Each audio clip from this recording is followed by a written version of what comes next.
Imagine this. You wake up in the middle of the night, your heart pounding, your skin slick with sweat. The craving is back, not just a thought, but a physical pull, a gnawing emptiness in your gut that feels like it could swallow you whole. You tell yourself, just one more time, just this once. But you know deep down, you've said this before, and you'll say it again. What if this isn't just about willpower? What if addiction isn't a failure of discipline, but a symptom of something far deeper? Something ancient? Something spiritual? Carl Jung, the pioneering psychologist who mapped the uncharted territories of the human psyche, saw addiction not as a chemical malfunction, but as a modern-day possession, a desperate attempt by the soul to fill a void that society refuses to name. Here's the unsettling paradox. The more you fight addiction with sheer force, the tighter its grip becomes. Like a Chinese finger trap, resistance only strengthens the hold. Why? Because addiction isn't just about the substance or the behavior, it's about what the addict is running from. Jung once wrote, "Every form of addiction is bad, no matter whether the narcotic be alcohol, morphine, or idealism." But what did he mean? Consider this. A man drinks to silence the voice that tells him he's worthless. A woman loses herself in work to avoid the terror of solitude. A gambler chases the rush because, for a fleeting moment, he feels alive. What if addiction is not the problem, but a twisted solution? A maladaptive attempt to answer a spiritual crisis? We live in a world that worships productivity, numbs pain with distraction, and equates material success with meaning. Yet beneath the surface, millions are starving. Not for food, but for purpose. Jung called this the spiritual malady of our time. So here's the great question. What if the only way to break addiction is not to fight it, but to listen to it? What if your deepest craving isn't for the drug, the drink, or the dopamine hit, but for the thing you've been too afraid to face? The unlived life, the buried grief, the forgotten dream? This is the terrifying truth at the heart of Jung's psychology. Addiction is a distorted quest for wholeness, is the shadow self, howling to be heard. And that changes everything. Because if addiction is not just a bad habit, but a symptom of a soul in crisis, then recovery isn't just about quitting, it's about but awakening to what? That is where the real journey begins. The illusion of control. You tell yourself you can stop anytime. You believe with enough discipline, you can outsmart the craving. But then, like a tide pulling you under, it returns. Stronger, more insistent. Why? Because addiction does not live in the conscious mind. It thrives in the shadowlands of the psyche, where logic holds no power. Carl Jung understood this better than anyone. He saw addiction as a modern myth, a story we tell ourselves to avoid confronting the real void beneath. But what is that void? And why does it demand such destructive sacrifices? The spiritual vacuum. Jung observed that the 20th century had entered a crisis of meaning. Religion, tradition, and ritual, once the anchors of human existence, had eroded, leaving behind a hollowed-out culture. People no longer knew why they suffered, only that they did. And so they reached for whatever could dull the ache, even momentarily. This was not just Jung's insight. Philosophers like Friedrich Nietzsche warned of the coming nihilism, the great death of God, and the despair that would follow. Viktor Frankl, a Holocaust survivor and psychiatrist, later confirmed it. The existential vacuum is the primary neurosis of our time. But here's the chilling part. Addiction is not the disease, it is the attempted cure. A man drinks because he cannot bear the weight of his own insignificance. A woman binges and purges because her body is the only thing she believes she can control. A gambler chases the next high because, in that fleeting rush, he feels like more than just another nameless face in the crowd. These are not chemical malfunctions. They are spiritual rebellions. Distorted, yes, but rebellions nonetheless. The shadow self, Jung's forbidden truth. Jung introduced a concept that most of us spend our lives avoiding: the shadow. The shadow is the part of ourselves we refuse to acknowledge, the repressed desires, the buried traumas, the shame we've locked away. But repression does not destroy these forces. It only drives them deeper into the unconscious, where they grow stronger, hungrier. And when they return, they do not come as philosophy. They come as compulsion. This is why willpower fails. You cannot reason with a shadow. You cannot negotiate with a ghost. The more you deny its existence, the more power it gains over you. Jung put it bluntly, until you make the unconscious conscious, it will direct your life, and you will call it fate. the God-shaped hole. French philosopher Blaise Pascal once wrote that inside every human being is an infinite abyss, one that can only be filled by something infinite, by God, by love, by meaning. But what happens when a culture loses its connection to the sacred? We try to fill the hole with finite things: alcohol, drugs, sex, money, fame. And for a moment it works. The emptiness is silenced. But then, like all finite things, the relief fades. And so we need more. This is the true nature of addiction. It is misplaced worship. The alcoholic does not crave the bottle, he craves transcendence. The workaholic does not want more hours at the office, she wants to feel necessary. The porn addict does not seek pleasure, he seeks union, intimacy, a fleeting escape from isolation. But these substitutes are merciless gods. They demand everything and give nothing in return. The crossroads, surrender or self-destruction. Here lies the hidden choice at the heart of addiction. You can continue fighting the symptom, the substance, the behavior, and remain locked in an endless war with yourself. Or you can ask the terrifying question, what is this addiction really trying to tell me? Jungian psychology offers a radical proposition. The way out is through. To face the shadow, to sit with the emptiness, to endure the silence long enough to hear what it is really saying. This is not a path for the faint of heart. It requires a kind of brutal honesty that modern society discourages. But it is the only path that leads beyond the cycle of craving and shame. Because the opposite of addiction is not sobriety, it is wholeness. The silent warping of the self. You don't notice it at first. The slow erosion happens in increments. A compromise here, a broken promise there. The person you once were begins to feel like a stranger. Your morals bend, your relationships strain. The things that used to bring you joy now feel hollow. This is addiction's most insidious effect. It doesn't just consume your time or health, it rewrites your identity. Jung warned that when a person becomes possessed by an unconscious force, they cease to be the author of their own life. Instead, they become a puppet of the shadow, acting out scripts they didn't write. Ask yourself, how many decisions have you made in the last month that were truly yours? How many were dictated by the hunger you refused to name? The neurological betrayal. Modern neuroscience confirms what Jung intuited a century ago. Addiction alters the structure of desire itself. Dopamine, the neurotransmitter associated with pleasure and motivation, doesn't just reward behavior, it shapes what we perceive as important. When hijacked by addiction, the brain begins to prioritize the substance or behavior over survival needs. Food loses its taste. Sex becomes mechanical. Conversations feel like distractions from the one thing that matters, the next fix. But here's the horrifying twist. The brain adapts to pleasure by demanding more of it.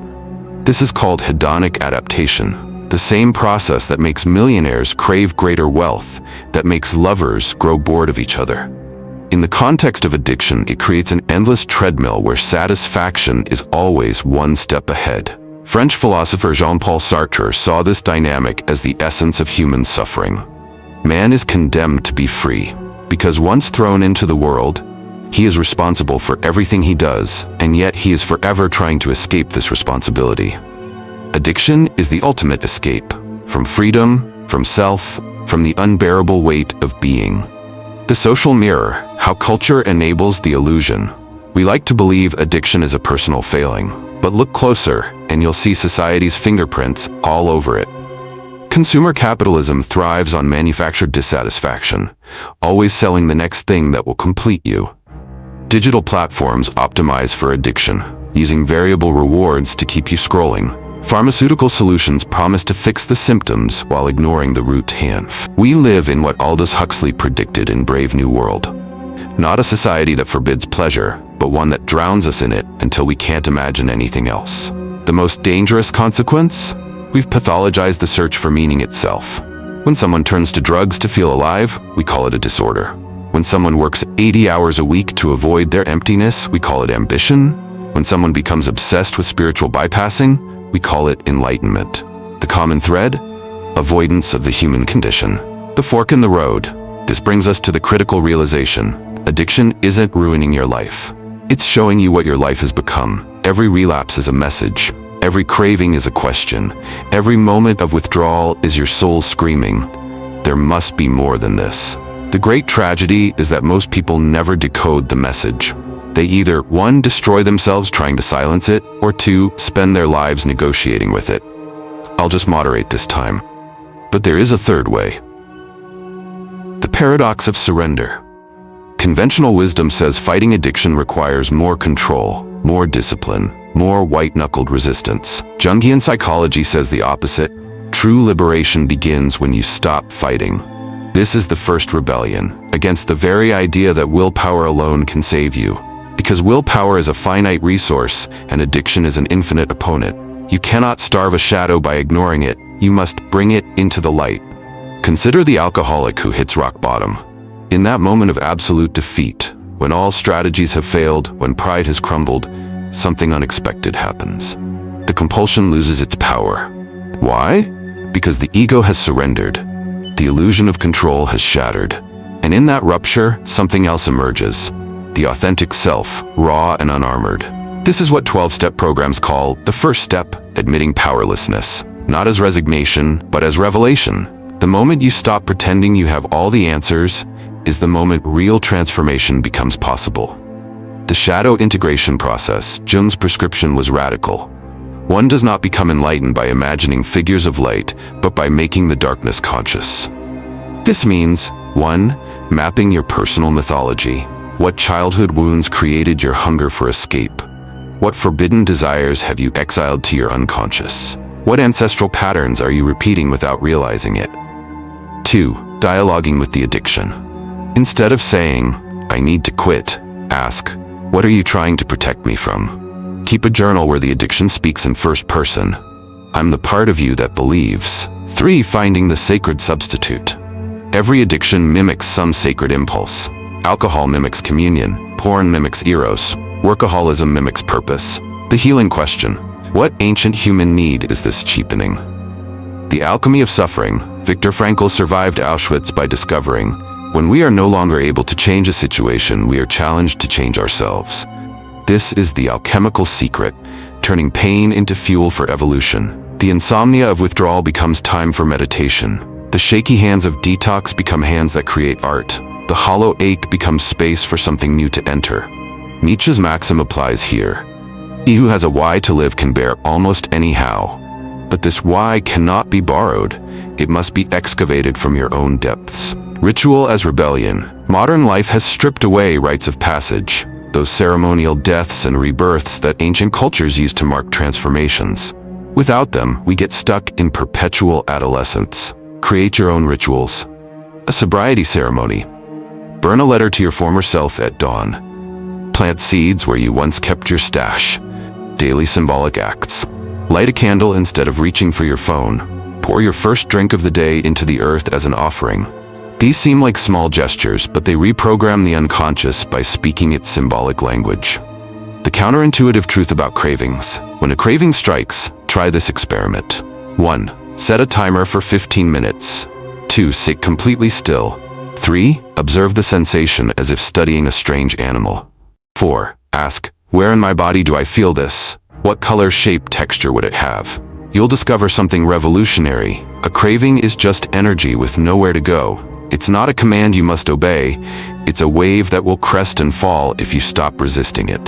The tribal imperative. Jung understood that healing happens in community. Yet modern addiction is characterized by isolation, the very opposite of how humans evolved to cope with distress. This is why anonymous groups work when clinics fail, not because of their steps, but because they recreate the ancient circle around the fire where wounds were shared and witnessed. If traditional recovery groups don't resonate, build your own tribe. A men's-women's group that meets in nature. A philosophy reading circle where ideas replace intoxicants. A sweat lodge or other embodied practice. The key is finding others who speak the language of depth, who understand that this isn't about morality, but about remembering who you were before the world told you to forget. The first taste of freedom. There comes a morning when you wake up and realize, the craving didn't wake you first. The shame didn't greet you like an old enemy. The day stretches before you not as something to endure, but to inhabit. This is when you discover the most shocking truth of all. You miss it. Not the substance, but the intensity. The sense of being at war with yourself. The drama of near death and reprieve. This is the final test. learning to live at the right volume without artificial amplification, to find the sacred in the ordinary, to discover that peace is not boring, but the rarest luxury imaginable. The revelation in the ruins. There comes a moment, perhaps in the stillness before dawn or in the exhausted clarity after a relapse, when the final veil lifts. You see with terrible clarity, this was never about the substance. This was never about the behavior. The addiction was merely the most honest expression of a deeper truth, that you have been at war with your own existence. Jungian analyst Marion Woodman once said, "The addict is the one who tells the truth in a family that's living a lie." Extend this further. The addict is the truth teller in a culture built on avoidance. Your suffering was not an aberration. It was the inevitable result of living out of alignment with your soul's purpose. The twofold nature of the self. Jung's greatest insight was that wholeness requires embracing paradox. The addict's fatal error is believing freedom comes from eliminating desire, when true liberation comes from transmuting it. Consider. The recovering alcoholic who becomes a soulless teetotaler is still controlled by alcohol. The former smoker who obsesses over health has merely transferred his addiction. The workaholic who quits but fills his calendar with self-improvement projects has changed nothing. Real freedom looks different. It's the ability to sit with a glass of wine without needing to drink it or refuse it. The capacity to work passionately without losing yourself. The wisdom to know that abstinence can be another form of attachment. This is what the Zen masters call the middle way, not moderation, but transcendence of the dichotomy itself. The spiritual mathematics. Here lies the ultimate equation. Your addiction, the distance between who you are and who you're pretending to be. The greater the divide, the stronger the pull toward anesthesia. The more authentic your life becomes, the less you need to escape it. This explains why the artist who finally dedicates herself to painting finds her drinking problem evaporates. The businessman who admits he hates corporate life no longer needs his porn habit. The people pleaser who sets boundaries discovers her binge eating stops. Not because they beat their addiction, but because they rendered it obsolete. The gift and the curse. Your addiction was never your enemy.